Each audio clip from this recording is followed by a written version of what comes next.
Assalamu alaikum wa rahmatullahi wa barakatuh. Welcome to another computer science lecture 9618 for AS level. So, last time we finished our discussion on section 6.1. Today we are going to start our discussion on section 6.2, that is data integrity. Data integrity can never be guaranteed. Data integrity basically means the consistency of data. However, the chances of data integrity are improved if appropriate measures are taken when data originally enters a system or when it is transmitted from one system to another. Basically, an error can occur anytime during transmission or during a reading or writing of data. So data can become inconsistent and its integrity can be compromised. This can happen at any time. There is no software, there is no hardware that can ensure 100% guaranteed data integrity protection. But we have certain methods that we can apply or that we can use in order to make sure that data integrity is as much intact as possible.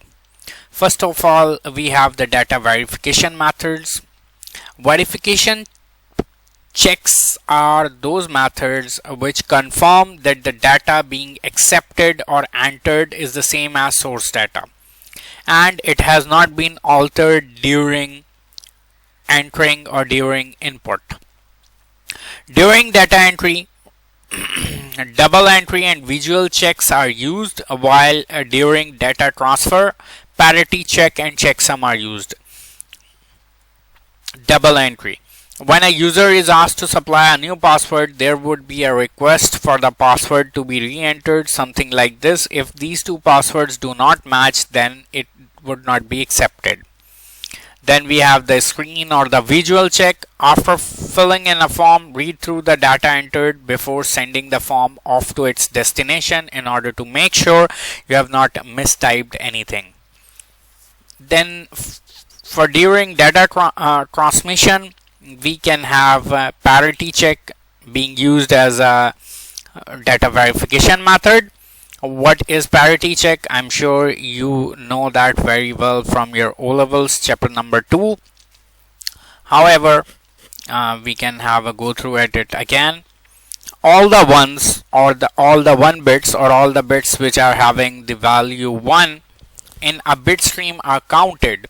In parity check, there are two possible systems, either an odd system or an even system or an even parity system. So in the odd system, the number of 1 bits should be odd, whereas in even parity system, the number of 1 bits should be even. Parity bit is always transmitted before the bit stream. For example, if this is the stream 1, 2, 3, 4, 5, then this number would be accepted as valid because it follows odd parity and it has a odd number of 1 bits, which is 5. If we are talking about even parity, then in this second sample we have 1, 2, 3, 4 number of bits and 0 has been added as the parity bit because the bit stream already contains an even number of ones. There is no need for any further 1 bits because that would make it odd. Parity check is not successful if 2 or more bits are altered during transmission. This is also known as a burst error. Hence, 2D parity is often used. A parity byte marks the end of transmission. Two-dimensional parity check or a 2D parity check. In a 2D parity check, parity for each row and column is calculated and sent along the message. The row containing parities of all the columns is called the parity byte and it usually happens at the end of the table. Each row and column has to be checked respectively. The row with a parity bit mismatch and the column with a parity bit error marks the location of the bit that has been altered during transmission. You should know that 2D parity errors or 2D parity checks can catch 1 bit, 2-bit, can catch 1-bit, 2-bit, 3-bit, and at most 4-bit errors only, not more than that. If you are given a table like this for 2D parity, then simply you would be told what system they are using. For example, right now this system is using even parity.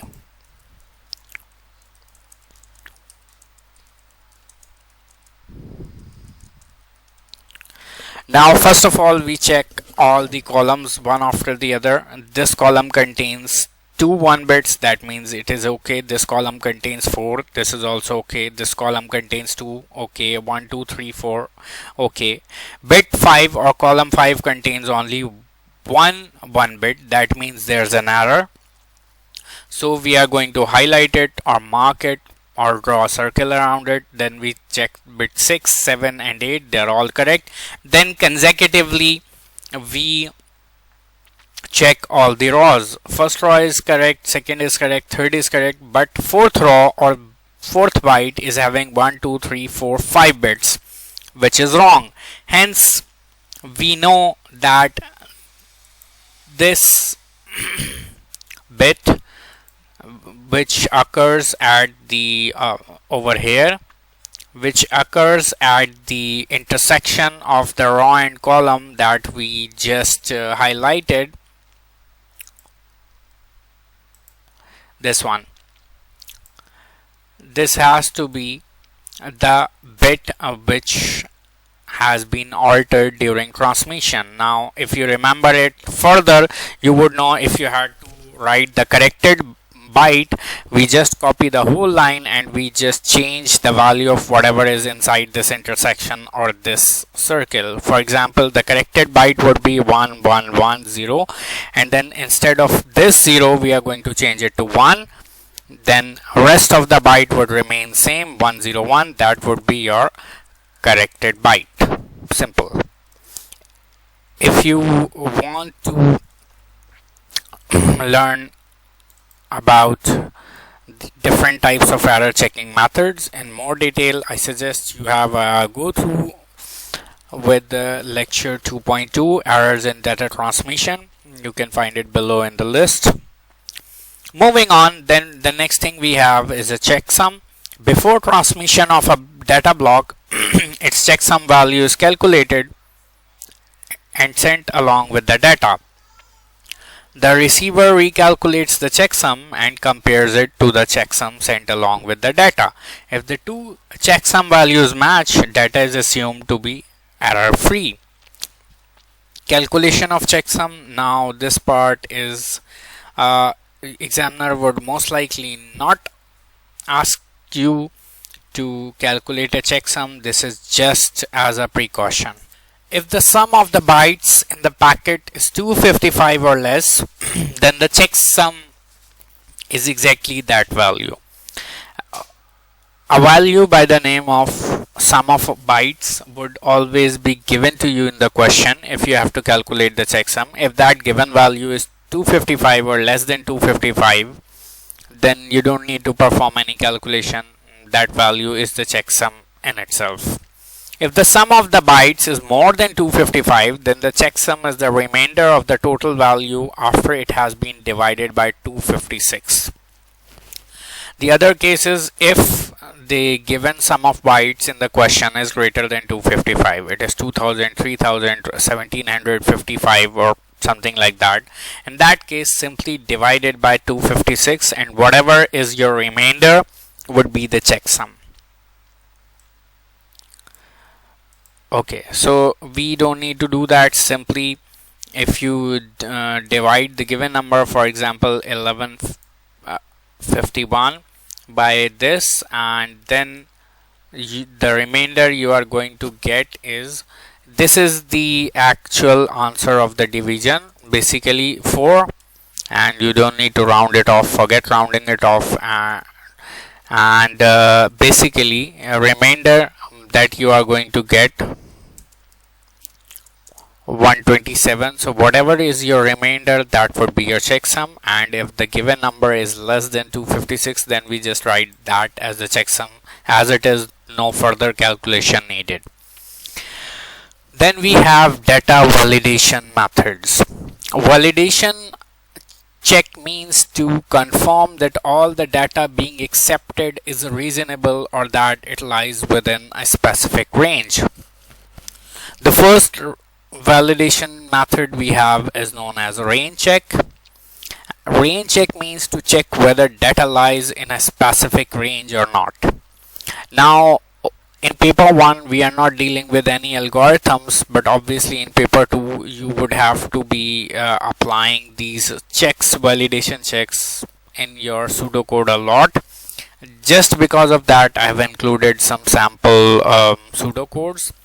Otherwise I'm sure you would have already studied them in your O-level section number 7. If you have not, if you did not study O-levels, then I suggest you stop over here and scroll down, go to my lecture for O-levels computer science section 7.5 validation and verification.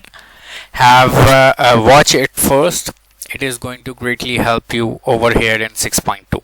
Remember that in 6.2 basically you just need the definitions for different type of validation checks, and that's it. You don't really need to quote actual pseudocode statements in your answer for section, any question related to section 6.2. However, if you have to apply range check in your pseudocodes, you can either do it by using an if statement or by using a repeat or a while loop.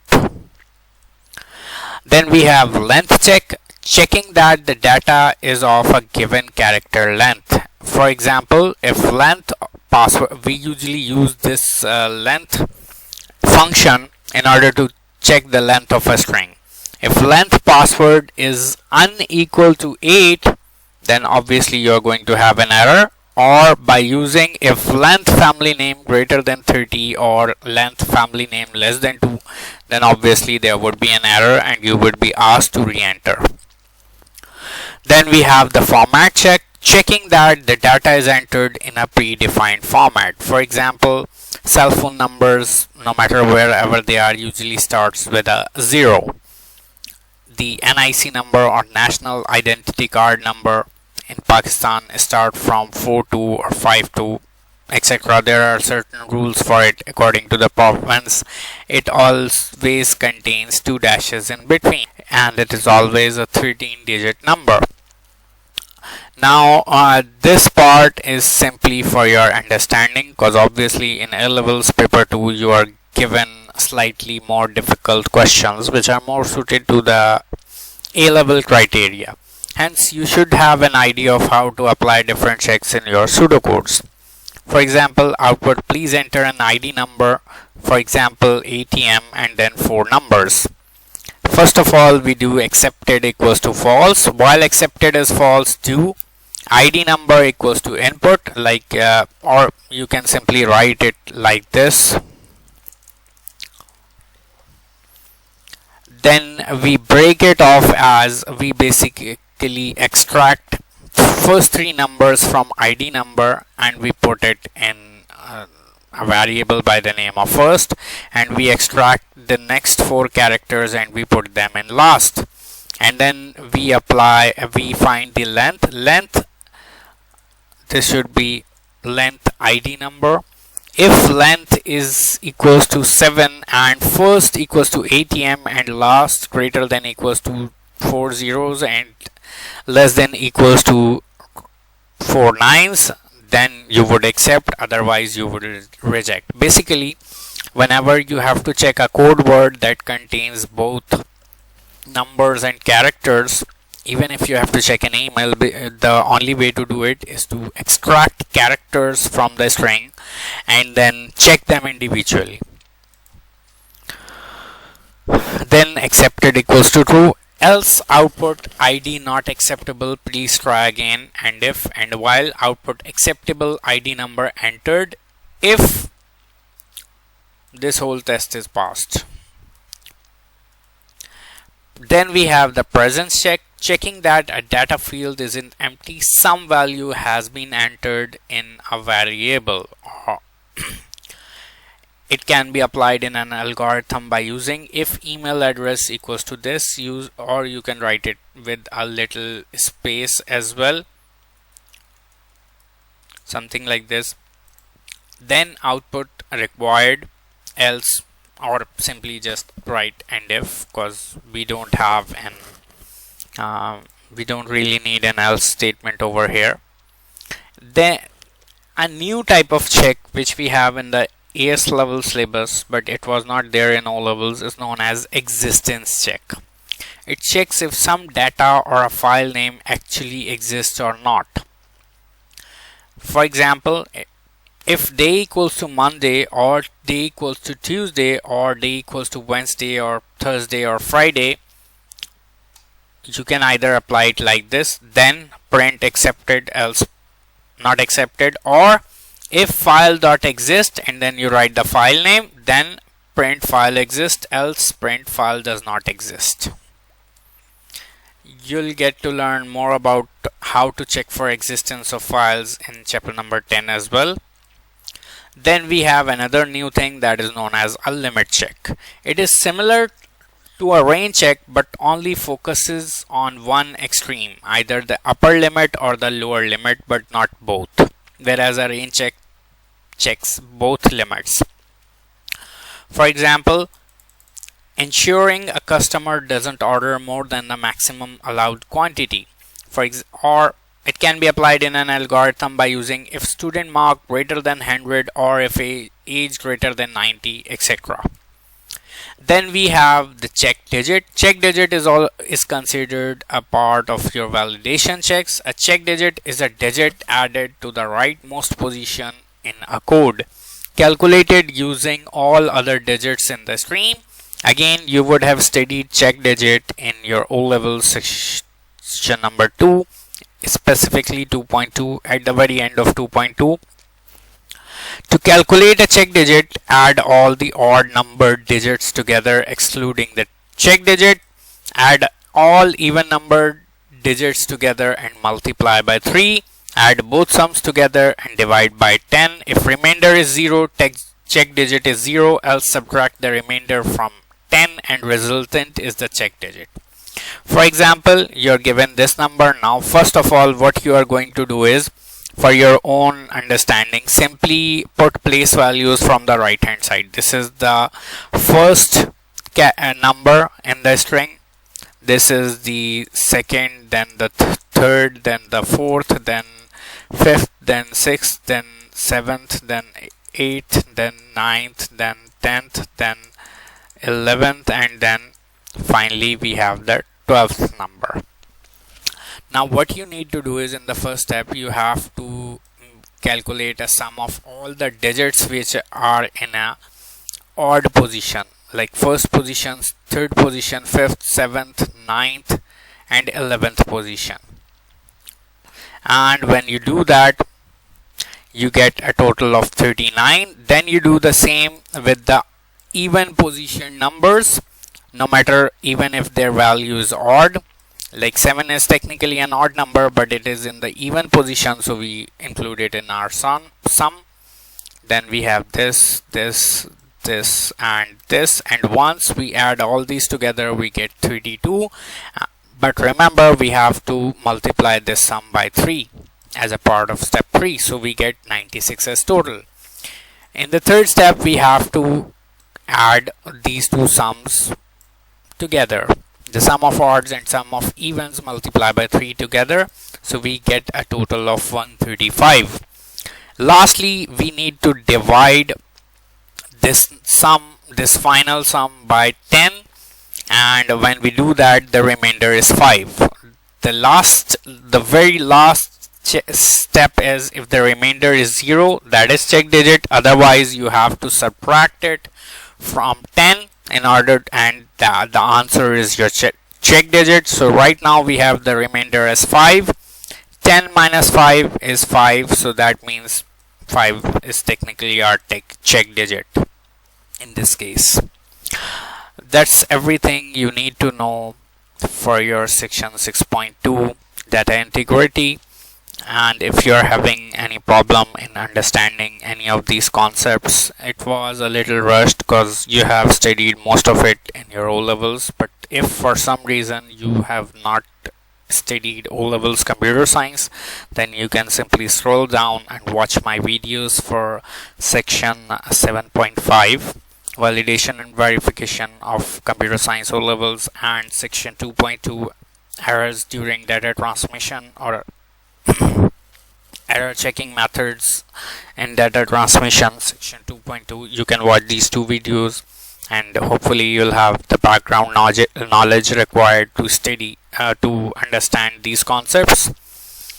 Anyways, I have tried to explain these things in adequate details, but still, if you have not any questions, any confusions, you can ask them in comments below. I'll definitely get back to you. Also, if you have not subscribed to my channel yet, please do so and share it with your friends as well. This basically concludes section number 6 entirely of the AS level. Lastly, if you need a hard copy of these notes or the study notes for O levels or IGCSE physics or the study bundle for O levels computer science, then you can order them by using the form link given in the description below. I'll see you guys in the next lecture and we'll inshallah start section number 7. Till then, take care. Allah Hafiz.